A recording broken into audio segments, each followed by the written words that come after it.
भोलानाथ की चालाकी। कश्मीर में एक गांव था। चिनार के लंबे लंबे वृक्षों और मनमोहक झरनों के कारण उसकी खूबसूरती और भी बढ़ गई थी। उसी गांव में रहता था भोलानाथ। नाम तो भोलानाथ था, किंतु वह था बड़ा चतुर। वह दिन रात गांव वालों को ठगने की योजनाएं बनाता रहता था। गांव वालों ने मिलकर एक सभा बुलाई। कई बुजुर्ग अपनी अपनी कांगड़ियां लिए पहुंच गए। समावार, केतलीनुमा बर्तन जिसमें कोयले सुलगाकर चाय बनती है, में गरम गरम चाय तैयार थी। मुखिया ने सबको चेतावनी दी कि वे गलती से भी भोलानाथ की चिकनी चुपड़ी बातों में न आए। गांव वालों ने प्यालों में चाय सुड़की और लौट गए। इधर भोलानाथ के मन में नई खुराफात तैयार थी। वह सूफिया के घर जाकर बोला, बहन, मेरी रिश्ते की आपा आई हैं, पर सर्दी के मारे उनका बुरा हाल है।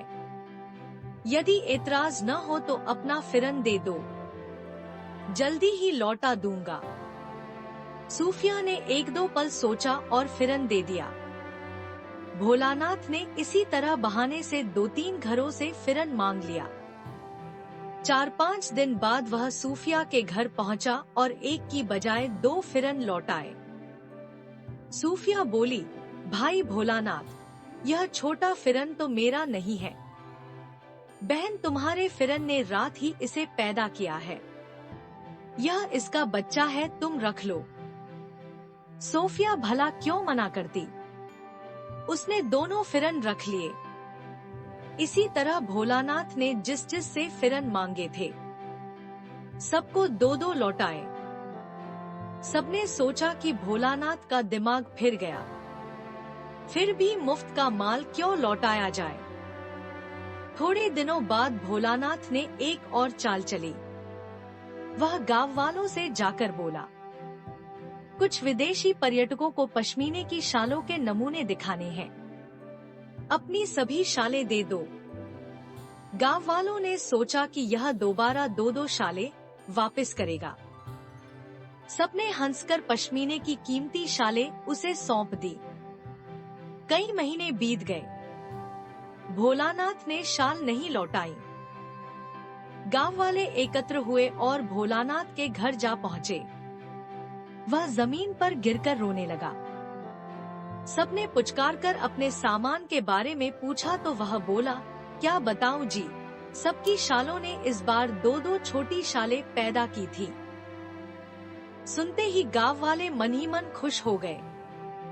भोलानाथ ने बात आगे बढ़ाई, पर क्या बताऊं, वे सब शालें कल रात अपने बच्चों को लेकर भाग गई। क्या? गांव वालों के मुंह खुले के खुले रह गए। जी हाँ, मैं सच कहता हूँ, भोला ने आंसू पोंछते हुए कहा।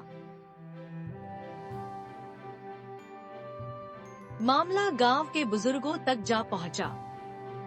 उन्होंने भोला को बुलाकर पूछा तो वह शरारती स्वर में बोला, शालें तो घर छोड़कर भाग गई। भला शालें भी कभी चलती हैं? बुजुर्गों ने पूछा।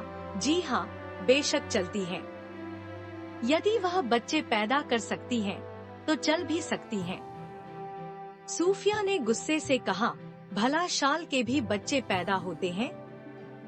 हाँ होते हैं, जैसे फिरन के पैदा हुए थे। तुमने ही तो रखे थे। भोलानाथ के जवाब ने सबको निरुत्तर कर दिया। उसने एक बार फिर सबको ठग लिया था। बच्चों, चतुर अवश्य बनना, पर भोलानाथ जैसा नहीं।